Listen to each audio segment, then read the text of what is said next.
Eto guys, panoorin natin ang matapang na banat ni Yorme Isko Moreno at kayo na bahalang maghusga or mag-comment sa baba kung ano yung pananaw ninyo sa video ito. Let's go.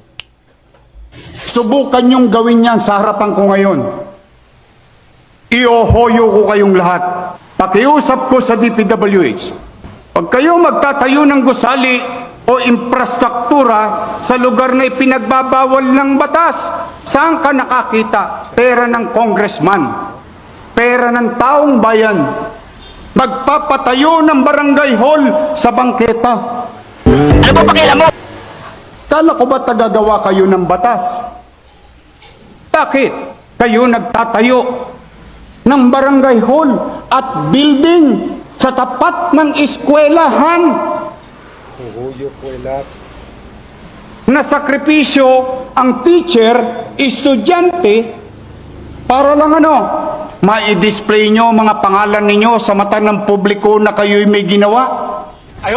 Pero ikinarga ninyo sa bangketa where you know very well roads, alleys, and boulevards and avenues are beyond the commerce of men. Naglilinis kami dahil kayo'y congressman, kayo'y siga, ni walang construction permit, ni walang building permit. Subukan niyong gawin yan sa harapan ko ngayon. Iohoyo ko kayong lahat. Boom. So yun guys, na kayo na bahala mag-comment kung ano yung pananaw niyo sa video ito.